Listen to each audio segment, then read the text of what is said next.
Déjà, première question, est-ce que tu peux réagir à l'officialisation de ton poste pour la saison prochaine rapidement, hein, puisque tout a été à peu près dit, la fonction que tu vas occuper, etc. Pour toi, c'est comment tu l'as pris, comment tu le vis C'est donc officiel depuis hier après-midi. J'aurai donc le rôle d'entraîneur principal pour les 2 saisons à venir. Comment je l'ai pris? Comme une belle reconnaissance de la part des dirigeants du club et avec aussi beaucoup de considération. Voilà, donc je suis bien sûr très heureux d'assumer complètement ce rôle. Je suis très déterminé à faire avancer le club et en tout cas d'être dans la continuité de ce qui est fait aujourd'hui.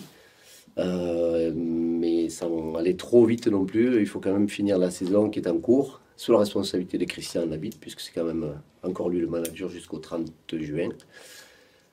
Et puis surtout sauver le club de rester en Pro D2, c'est qui est une priorité aujourd'hui.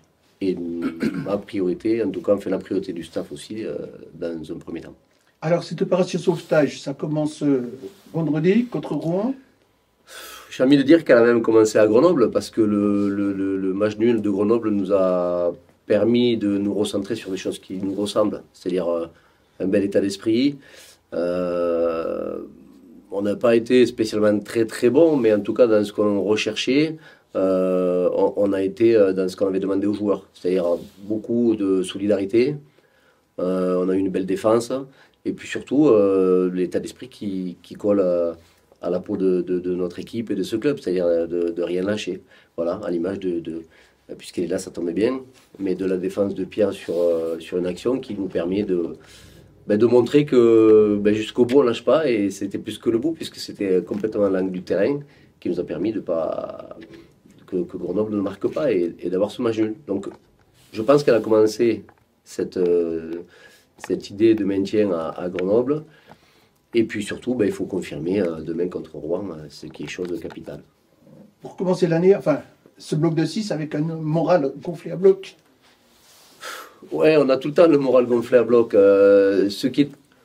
C'est un peu le paradoxe. On ne veut pas mettre de la pression sur les joueurs, mais j'ai envie de dire que le bloc de 6, il va être capital. Pourquoi je dis capital? Parce qu'on va jouer 4 équipes qui sont nos concurrents directs sur les 6. Si j'oublie... si je laisse de côté Aurillac et Oyo. Et donc, il va être capital parce que j'espère que nous on prendra des points et que pendant que nous on joue contre ces équipes-là, si nous on prend des points, naturellement ils n'en prennent pas. On parle de Soyaux, Angoulême et de Massy qui sont derrière vous actuellement. Et si on regarde un peu plus haut, c'est aussi resserré. Rouen peut être aussi un adversaire direct, on peut parler juste à l'instant, puisque même s'il possède aujourd'hui 8 points d'avance, en 2 rencontres, ils pourraient perdre leur avance totalement. Je parlais s'ils perdent ici. Dans la foulée, ils reçoivent Oyonnax. Donc ça veut dire que les 8 points qui sont d'avance sur vous pourraient fondre comme un neige au soleil. Oui, et que ça deviendrait un adversaire direct sur le maintien. Oui, c'est complètement. Quand je dis sur les 6, il y en a 4. Je parlais de Nevers, de Rouen, de Soyaux et de Massy. Oyo, non. Oyo? Oyo. Non, on va les laisser tranquilles. On va les laisser tranquilles. Et donc, oui, on est souvent avec ces clubs-là qu'à 1 ou 2 victoires d'écart. Donc si nous on gagne, il y en aura de moins en moins d'écart. Et il y a une chose aussi qui est importante, c'est qu'on a encore quand même notre destin en main, qu'on maîtrise encore notre situation. Et c'est toute la confiance qu'on a aujourd'hui, c'est celle-là. C'est qu'on a l'impression qu'on est sur la bonne voie. Voilà, donc il n'y aura pas de...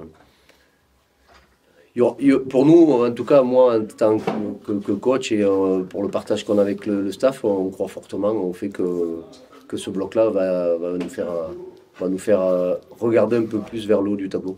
Vas-y, pardon. Vous restez sur 5 victoires successives contre Rouen. Est-ce que c'est quelque chose qu'on regarde ou c'est vraiment du passé? Il y a des stats, bien sûr, donc on voit passer les chiffres. Ça nous réconforte quand les stats nous font du bien et on a envie de les oublier quand elles sont contre nous. Ça fait partie des choses qu'on regarde quand on est entraîneur parce qu'on est obligé de tout regarder. Mais la semaine d'avant Grenoble, vous m'aviez dit qu'on n'avait jamais gagné à Grenoble. On n'a toujours pas gagné à Grenoble. Mais on n'a pas perdu ce coup-ci. Voilà, donc on le regarde, mais je crois qu'aujourd'hui il faut qu'on reste concentré sur nous parce que ça on le maîtrise. sur la façon dont on fonctionne avec les joueurs au quotidien, comment on s'entraîne, le retour qu'on peut avoir de leur part, ça c'est important. Voilà. Et aujourd'hui, on a l'impression, nous le staff, que depuis ce match nul à Grenoble, il s'est passé quelque chose à l'intérieur de ce groupe. Voilà. Donc il faut confirmer bien sûr contre Rouen avec une victoire à domicile. Alors, vous avez beaucoup tourné à Grenoble. Enfin, il y a eu beaucoup de joueurs qui sont revenus. Il y a Pierre Reynaud qui est revenu de blessure. Il y a eu quelques autres joueurs qui ont été intégrés. On voyait comme Joussin qui a été titularisé, Jules Martinez qui a été titularisé, Akobadze qui a été titularisé. Il y a beaucoup de changements de cette équipe-là et qui a donné un résultat qui est ce que lui qu'on connaît aujourd'hui. Est-ce qu'en tant qu'entraîneur, après le match d'après, c'est compliqué pour se dire merde? Pas du tout. Ou bien le fait que la concurrence... Non, nous, quand on est entraîneur, en tout cas pour ma part, plus j'ai des joueurs aptes et plus je suis heureux. Je préfère faire des choix que des choix par défaut parce que j'ai des blessures ou des suspendus. Donc pour moi, c'est plus du confort. Ça l'est moins pour les joueurs que je laisse sur le côté, obligatoirement, mais ça c'est notre rôle. Et puis ça permet aussi une concurrence saine quand il y a beaucoup de monde. De ne pas s'endormir quand on est titulaire et qu'on sait qu'on le sera parce qu'il n'y a pas de concurrence. Et d'avoir un fonctionnement qui est un fonctionnement d'équipe. Et ça c'est important. Et pour répondre à ta question, non, c'est pas un problème parce que la preuve c'est qu'on a privilégié la continuité pour le match de Grenoble qui avait été bon. La même composition d'équipe de départ qui jouera contre Rouen. Donc on s'est posé la question bien sûr. Mais il nous semblait légitime de récompenser les joueurs qui avaient fait les efforts à Grenoble. Donc le 15 de départ, c'est le même qu'à Grenoble. Oui, vas-y. Des sorties de l'infirmerie, justement, pour ce début de site bloqué. Soso, enfin, pilier Bekochvili, qui était blessé les dernières semaines. 4. Bien sûr, Romain Mankia, Stéphane Nambélé qui avait le nez cassé, qui revient, même si c'était une moins grave blessure. Et Jordan Pouletois qui fait son retour après quasiment 10 mois d'indisponibilité suite à sa fracture tibia-péronée à Agen l'année dernière au mois de mars.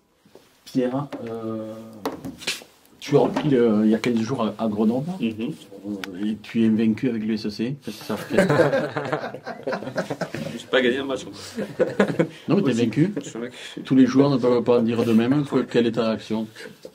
J'aurais préféré gagner. Voilà, après, c'est un plaisir pour une reprise d'aller chercher ces 2 points que pas grand monde. Enfin, je pense que peu de personnes auraient parié là-dessus. Et au-delà des points et c'est le plaisir que j'ai repris à jouer avec cette équipe. Comme l'a dit Jean-Marc, c'est l'état d'esprit. C'est un état d'esprit dans lequel j'aime évoluer. Et voilà, sur les remarques, les regards et les attitudes. Même si effectivement on n'a pas joué un rugby qui à la télé plaît, mais voilà, dans les attitudes, j'ai senti ce pourquoi je suis à Carcassonne et voilà, ce pourquoi j'aime jouer au rugby. Personnellement, tu t'es trouvé comment dans ce match-là, physiquement, après une coupure de plusieurs mois? C'est toujours dur parce qu'on a beau faire tout le physique possible, voilà. Je rechigne pas à travailler, etc. Mais le terrain, c'est le terrain. On a beau être très préparé, rien ne prépare concrètement mieux au terrain que le terrain en lui-même. Donc le rythme, je vais le prendre petit à petit en jouant le plus possible, j'espère. Donc je dirais que pour une reprise de 6 mois sans jouer, même plus que ça, je pense, 8 mois sans jouer, je m'en suis bien sorti. Maintenant, je pense que voilà, je suis pas encore... j'ai pas encore le rythme des matchs, ce qui est normal parce que j'en ai pas. C'était mon premier. Comment tu la vois cette équipe rouennaise? C'est vrai que c'est une équipe qui en Pro D2, on en parlait tout à l'heure avec Jean-Marc. C'est une équipe contre laquelle Carcan n'a jamais perdu, que ce soit à Rouen ou que ce soit ici. Est-ce que c'est un truc qui peut marquer les esprits ou qui peut au contraire vous désunir, se dire oh c'est facile, on les tape tout le temps, ou alors on ne pense pas du tout à ça et on se remet en question régulièrement? Alors, je vais répondre personnellement parce que c'est difficile de répondre pour toute l'équipe. Personnellement, je pense pas trop à ça parce que chaque année les équipes changent.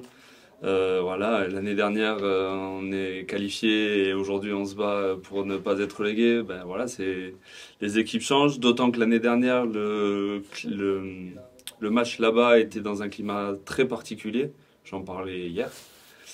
Donc voilà, c'était une victoire qu'on ne peut pas fêter au vu du contexte. Parce que c'était voilà, un contexte lourd pour eux et donc ça l'a été pour nous forcément parce qu'on est joueurs de rugby, parce qu'on se dit que voilà, si quelqu'un venait à disparaître dans le vestiaire, ça laisserait un trou dans chacun.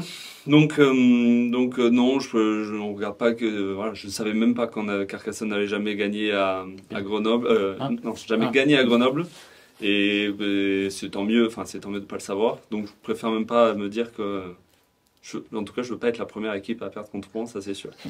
On a vu une équipe de Rouen qui, à la 9e journée, était 5e de poule, qui a fait un super début de saison, qui affaiblit maintenant, qui se retrouve dans le ventre mou, peut-être pour descendre un peu plus haut. Quelle est la vraie valeur, d'après toi, de cette équipe rouennaise? C'était une équipe surprise en début de saison, mais c'était un peu surcoté. Et aujourd'hui, elle est plus dans le dur. C'est plutôt la réelle valeur de Rouen, dans le ventre mou.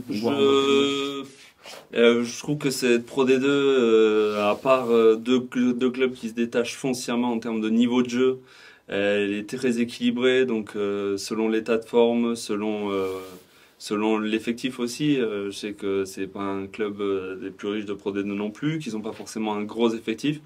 Donc voilà, peut-être que c'est un essoufflement de joueurs performants mais qui jouent beaucoup. Je dirais pas que sa place est dans le ventre mou. Voilà, maintenant, effectivement, si on les bat à l'aller et au retour, logiquement, sa place est plutôt derrière nous. Ça serait bien que ça soit respecté. Alors, par rapport à l'équipe qui a été amenée à Grenoble et qui a obtenu le match nul, est-ce que c'est plus facile d'être une équipe surprise ou plus facile de confirmer le match après domicile? C'est plus facile d'être une équipe surprise, c'est sûr, parce que de voir que on nous voit pas gagner, on ne voit pas aller chercher quelque chose à Grenoble, voilà, c'est sans doute ce qui a fait qu'en première mi-temps on leur a posé problème à Grenoble. Maintenant, je pense pas qu'avec un match nul à Grenoble on devienne l'équipe à battre, donc on reste quand même, je pense, outsider. Au classement ils sont devant nous, voilà, donc on reste voilà, les challengers dans ce match. Parce que sur le chemin du retour de Grenoble, Jean-Marc Rouet, qui est connu pour être assez radin, a payé sa bière. Alors, je ne sais pas d'où vous tenez cette réputation, mais oui. T'es au courant qu'il a été reconduit à ses fonctions, c'est pour ça qu'il a même été mieux que reconduit. Mais non, il est plutôt de nature généreuse, avec les 3 quarts. On verra demain après la victoire. Pour Jean-Marc, tu dis que tu avais fixé un objectif en victoire. Est-ce que vous avez un objectif en bonus aussi? Non, c'est pas des objectifs de bonus. On a aujourd'hui constaté, suite au match aller, un bilan qui est négatif. C'est le bilan de beaucoup de possessions, notamment dans le cas adverse, de notre part, et très peu de essais marqués. C'est-à-dire qu'aujourd'hui, on a sûrement un des pourcentages les plus élevés dans les 22 adverses en termes de possession, et on a le pourcentage le plus faible en termes d'essais marqués. Donc on est aujourd'hui conscient qu'on n'est pas réaliste et qu'on ne concrétise pas souvent notre domination. Voilà, donc ça c'est un point sur lequel on insiste et sur lequel il faut que bien sûr on change la donne, c'est-à-dire qu'il faut qu'on arrive à marquer, peut-être en ayant moins d'occasions, mais en marquant. Et si on a beaucoup d'occasions et qu'on marque à chaque fois, c'est encore mieux, mais ça en est très loin. Hein. Le match de Colombie, on va 4 fois dans la but pour 0 essai. Voilà, donc oui, par contre, ça c'est un objectif. Au-delà des bonus, de marquer plus d'essais. On me reproche souvent que les 3 quarts ne marquent pas. Je l'entends. Je vais me prendre la responsabilité. Je vais essayer de faire changer la donne dès demain. Mais si nous avons marqué 5 essais, je suis très satisfait. Surtout qu'on gagne, voilà. C'est bon pour moi. Merci beaucoup. Merci. Merci à vous. Merci messieurs.